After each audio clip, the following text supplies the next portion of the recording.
नमस्कार, मैं हूं आपके साथ में श्रवण चौहान। आप देखना शुरू कर चुके हैं न्यूज़ 9 नेटवर्क का खास शो यूपी का वोटर किसका सपोर्टर। इसी को लेके आज हम पहुंच चुके हैं अयोध्या जनपद में और आज हमारे साथ में एक ऐसे लोग हैं जिनके आधार पे या यूँ कहा जाए जिनके ऊपर राजनीति टिकी हुई है। आज हमारे साथ में अयोध्या जनपद के ही ब्राह्मण हैं और सबसे अहम बात ये है कि ये आज बीएसपी की रैली में शामिल होने के लिए आए हैं। और इधर दिखाइए कि कितने बड़े-बड़े जो फूल के माले हैं वो आना शुरू हो गया है, यानी जो मुख्य अतिथि आएँगे उनको पहनाने का काम होगा। सबसे पहले यहाँ बाबा जी हैं, हम इनसे बातचीत करते हैं। बाबा जी कैसे हैं आप? हम बहुत अच्छे हैं। अच्छा, अब की बार जो है किसकी सरकार आने वाली है? सरकार तो भविष्य तय करेगा और वोटर तय करेगा, और वोटर हमारे हिसाब से विकास की ओर जाना चाहेगा। और किसी पार्टी व्यक्ति विशेष को लेकर या जाति को लेकर खड़ी होती है या धर्म में विवाद कराती है, वो पार्टी पार्टी नहीं कहलाती है, एक जातिवादी कहलाती है। हमारे हिसाब से जहाँ तक है, इस बार आप देख रहे हैं हम पांडे जी के साथ आए हुए हैं और इन्हें केवल चाय के लिए पूछा है, कोई भी किसी को किराया नहीं दिया है, लेकिन बुलाने का ये मतलब होता है कि किसी का स्वागत कर दें। बाकी ये कोई अगर कहे कि किसी से बुलाया गया, पैसा दे के भेजा गया, ऐसी स्थिति नहीं, बल्कि ये सारी भीड़ आप देख रहे हो जो, वो इनके सपोर्टर हैं और बेहद दुखी हुए हैं इन 10 सालों में सरकार से, तभी कोई पार्टी बदल रहा है। ये सभी ज़्यादा से ज़्यादा बहन जी को सपोर्ट करने वाले लोग हैं और चाहेंगे कि इस बार सरकार में कुछ परिवर्तन हो। अच्छा, एक चीज़ और जानना चाह रहे हैं कि क्या जो मंदिर है, राम मंदिर, जी जिसके आधार पे भारतीय जनता पार्टी चुनाव लड़ती है और फील्ड में जाती है, तो वहाँ कुछ विकास-विकास हुआ है, निर्माण हुआ है कि नहीं हुआ है? भाई, वो तो हमारा एजेंडा था। आपने एक कार्य बताया, मैंने वादा किया, आपने मुझे जिताया और उन्हें पूरा किया। फिलहाल वो कोर्ट का एक आदेश था जो इनकी सरकार में पास हुआ, और जहाँ तक हमारे हिसाब से वार्ता की जाए तो कोर्ट में मंदिर यदि पास किया है तो मंदिर के साथ साथ मस्जिद भी पास किया है। वो नाइंसाफ़ी नहीं किया गया है, वो मस्जिद भी बना रहे हैं। आप दृष्टिकोण में दोनों तरफ रखो, केवल एक पहलू को सिक्का के नहीं देखना चाहिए, दोनों बातें सोचना चाहिए। और धर्म की राजनीति कभी बहन जी ने किया ऐसा तो हमने नहीं देखा। धर्म की राजनीति केवल भाजपा के पास ही रही, मैं ये कह सकता हूँ। और जहाँ तक रही बात मंदिर की, वो मंदिर एजेंडा था जो लमसम 115 सालों से चल रहा था इनके साथ, और आज वो पूरा हुआ। यदि 115 साल में उन्होंने एक वादा पूरा किया है तो और वादों के लिए तो भगवान जाने कितने दिन में पूरे होंगे। हाँ, विकास करते हैं, ये बातों में विकास है। विकास करते हैं ये ज़्यादा से ज़्यादा घरों को गिराना और रोड का बनाना। क्या रोड में हम चलते रहेंगे केवल 24 घंटे, घरों में नहीं रहेंगे? हैं? ठीक है, मान लिया आपने जीएसटी को सहयोग दिया होगा या समर्थन दिया होगा। मैं उन व्यापारियों से पूछना चाहूँगा कि वो सुखी होंगे, जिनको जीएसटी का लाभ मिल रहा होगा। लेकिन अन्य किसानों को उस जीएसटी का कोई लाभ नहीं मिल रहा है। उससे महँगाई 4 गुना ज़्यादा बढ़ी है। हम सब ब्राह्मणों को उसका क्या लाभ है, जहाँ न कोई आपके पास रोजगार है, ना ही कोई आपके पास व्यापार है। इसके बाद आप जीएसटी का कर वसूल रहे हो, तो किस लिए वसूल रहे हो? उसका अच्छा, कोई कहने का उद्देश्य। मतलब जैसे जो है आम वस्तुओं पे जीएसटी का टैक्स लगता है, जी हाँ। तो किसानों की फसल पे भी लगना चाहिए, यही आपका कहने का मतलब है क्या? हमारे कहने का मतलब वो किसी पर नहीं लगना चाहिए। यदि आपको ज़रूरी लगता है तो उन रोज़गार देने वाले जिसमें आप वेतन बाँटते हो, उन पर जीएसटी लगा सकते हो। बेरोज़गारों के ऊपर और किसानों के ऊपर जीएसटी लगाना ये कहाँ का न्याय है? यदि वो दाल-रोटी खा रहा था तो नमक रोटी पे आ गया, मजबूरी में रोटी कहीं मिल गई तो खा रहा है। अपनी कमाई तो खा ही नहीं पा रहा, 2 साल से कर्फ्यू है। चलिए हम आपसे और बात करते हैं और यहाँ पे एक चाचा जी हैं, हम इनसे बात करते हैं। ये बताइए नाम क्या है? विनोद कुमार पांडे। अच्छा, पांडे जी एक चीज़ जानना चाह रहे हैं कि अयोध्या का विकास हुआ है कि नहीं हुआ है? अयोध्या का विकास कोई एक आदमी नहीं कर सकता है, नहीं, न कोई सरकार पार्टी। सरकार की बात कर रहे हैं। कोई विकास नहीं हुआ। कौन सा विकास हुआ है? हुँ। किस तरह का विकास आप जानना चाहते हैं? बताते हैं कि अयोध्या को हम स्वर्ग बना देंगे और ये सब चीज़ें जो है भारतीय जनता पार्टी के जो बड़े-बड़े पदाधिकारी हैं वो कह रहे हैं। हाँ, ये लोग स्वर्ग बना के उसके बाद उसकी रजिस्ट्री करवा लेंगे। यही काम कर रहे हैं ये लोग।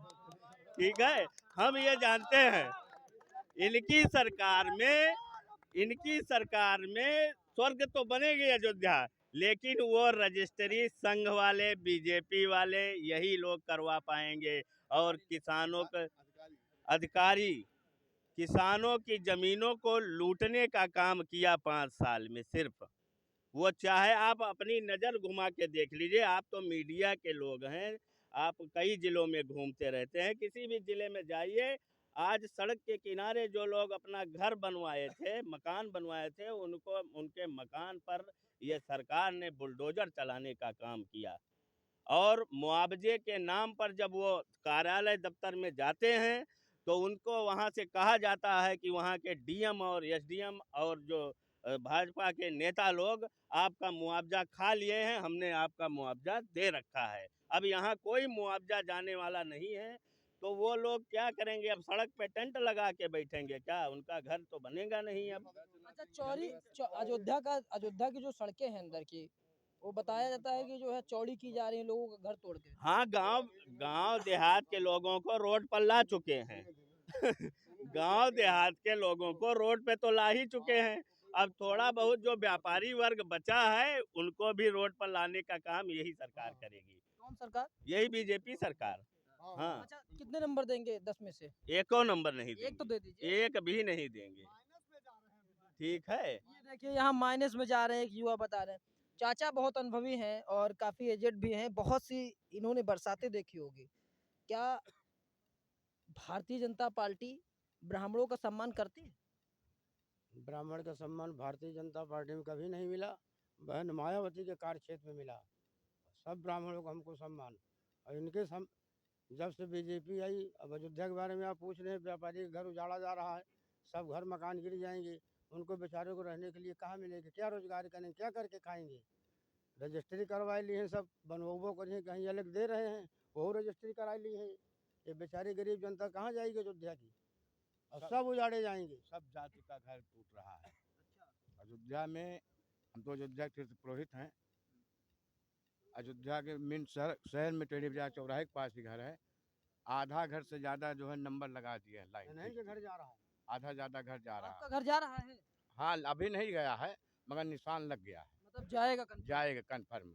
उसमें ये भी है, कुछ अयोध्या की ज़मीनें जैसे साधु की है, पट्टे की ज़मीन है, उसका मुआवजा भी मिलना गृहस्थों के लिए दुश्वार हो जाएगा। जहाँ तक आता है यही सब परेशानियाँ हैं। अब मान लिया बीजेपी सरकार हो या कोई सरकार हो, अयोध्या से जुड़े रोजगार जो हैं, जैसे नदी किनारे पंडा ब्राह्मण हैं, रोजगार लोग हैं, ठेला वाले, इक्का वाले हैं, अयोध्या के रोजगार से उनका जीविका चल रहा है। उठाया के मान लिया सरकार कहीं अलगे फेंक दे, जैसे मिल्कीपुर में ही फेंक दे, तो हम यहाँ 3 बजे 4 बजे रात को कैसे किनारे जाएंगे कमाने खाने के लिए? यही सब जीविका हम लोग की परेशानी है। कहने का मतलब संतुष्ट नहीं है। संतुष्ट नहीं है।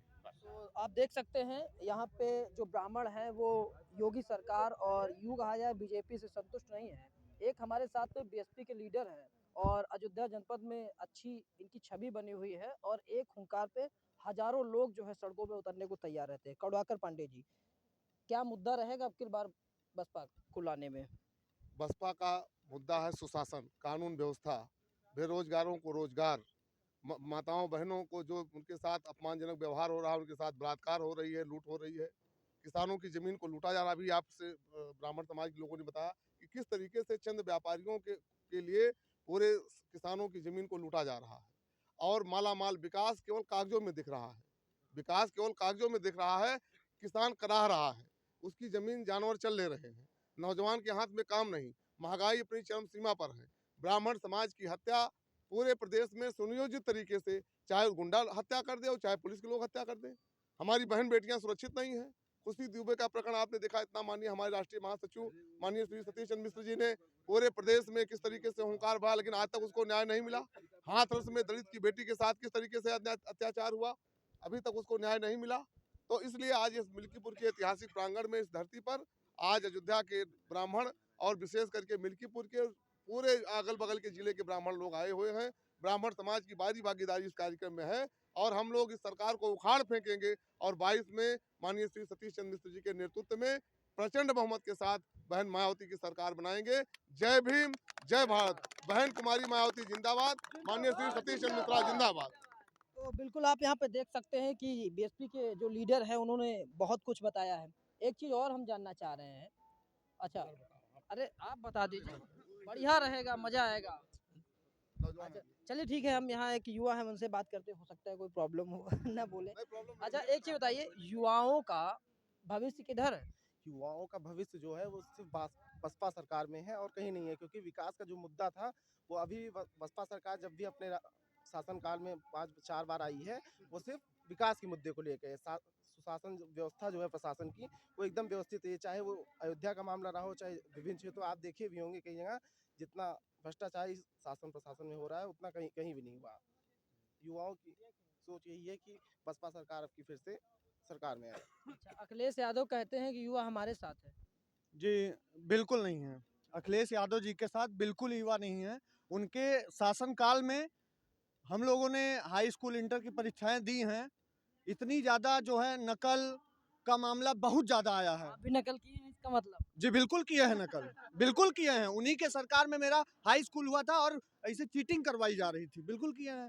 और हमें बीजेपी से बहुत, बहुत, बहुत ज़्यादा शिकायत है, क्योंकि इन्होंने ना कोई वैकेंसीज़ दी, इन्होंने जो हमारे यहाँ भर्तियां हो रही थी, सीटेट का पेपर लीक होता है, आप देख रहे हैं पिछले 3 सालों से कोई भी परीक्षा होती है उसके 10 दिन पहले पेपर लीक कर दिया जाता है।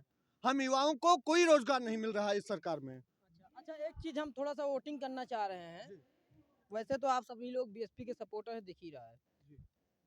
फिर भी अगर हम ये कहें कि 10 का पूर्णांक है, कितने नंबर देंगे योगी सरकार को? जी, बिल्कुल एक भी माइनस में जा रहे हैं। माइनस जा रहा है। माइनस आप फुल माइनस। माइनस क्या, हम लोग तो जो है सरकार बहन जी की बनने जा रही, माइनस वाइनस कहीं है ही नहीं है, ये केवल कागजों में है। अब आप बता दीजिए कि जिसको कार्यकर्ता लाने के लिए डीएम एसपी दरोगा लगाना पड़े, लेखपाल चौकीदार लगाना पड़े, वो कौन सी सरकार में आएगा? एक ऑडियो वायरल हुई है, कार्यकर्ता लाने को एक एसडीएम जो है प्रधान को धमकी दे रहे, बताइए। सुने हैं? और ये एक तो आप खुद आप तो मीटिंग मीडिया से मीटिंग जुड़े हुए मीटिंग लोग में हैं। बीजेपी की मीटिंग में आदमी लाने के लिए एक एसडीएम धमका रहा है। आप प्रधान देख लीजिए कि ये उमड़ा हुआ सैलाब क्या इस बात की गवाही नहीं है कि 22 में प्रचंड बहुमत के साथ बहन जी आ रही हैं। समाजवादी पार्टी और भाजपा ये किराए की भीड़ ला रही है, लेकिन ये भीड़ जो उमड़ा जन सैलाब है, ये कार्यकर्ताओं का जोश है, कार्यकर्ताओं का खरोश है। गरीब हो चाहे ब्राह्मण हो चाहे समाज का कोई भी वर्ग हो, पिछड़ा हो दलित हो, सभी लोग उत्साह उमंग के साथ आ रहे हैं और बहन जी को देखना चाहते हैं। अगर बहन जी 22 में प्रचंड बहुमत के साथ बहन जी आएंगी और हम लोगों के मसीहा, हम लोगों के अगुआ माननीय सतीश चंद्र मिश्रा जी जो 65 साल की उम्र में गांव-गांव, जिले-जिले पूरे ब्राह्मण समाज को जगा रहे हैं और पूरा ब्राह्मण समाज जाग चुका है, वो जानता है। यानी दलित और ब्राह्मण मिलके बसपा की सरकार बना दलित समाज का सभी वर्ग, दलित, ब्राह्मण, अल्पसंख्यक, बैकवर्ड सभी लोग हैं, लेकिन ब्राह्मण समाज जान चुका है कि हमारा हित कहाँ है। ब्राह्मण समाज को वो समाजवादी पार्टी तो कहती है ब्राह्मणों को चाहिए ही नहीं, और भारतीय जनता पार्टी ने धर्म का नारा दे करके और तमाम चीजों से बरगला करके केवल ब्राह्मण समाज की हत्याएं कराने का काम कर रहा है। और एक तरफ बहन जी की सरकार थी जहां ब्राह्मण समाज को सम्मान मिला, ब्राह्मण समाज को मान मिला, ब्राह्मण समाज को नौकरी मिली, ब्राह्मण समाज को रोजगार मिला। तो अब इसलिए ब्राह्मण समाज कहीं गुमराह नहीं होगा। ठान चुका है कि बसपा की सरकार। 100%। चलिए, हम आपको ये अयोध्या जनपद से रिपोर्ट दिखा रहे हैं और आपने देखा कि जो ब्राह्मण है, जो ब्राह्मण समाज है जिसके ऊपर राजनीति हो रही है, वो यहाँ पे फिलहाल अगर देखा जाए तो प्रथम दृष्टया जो है बीएसपी के साथ में है। फिलहाल ऐसे में ये देखना बड़ी बात है कि जो बीएसपी की सरकार है वो सत्ता में आती है या नहीं आती है, और ये जो ब्राह्मण हैं ये कितना ज़्यादा जो है बसपा को लाने में सफल साबित होते हैं। श्रवण चौहान, अयोध्या।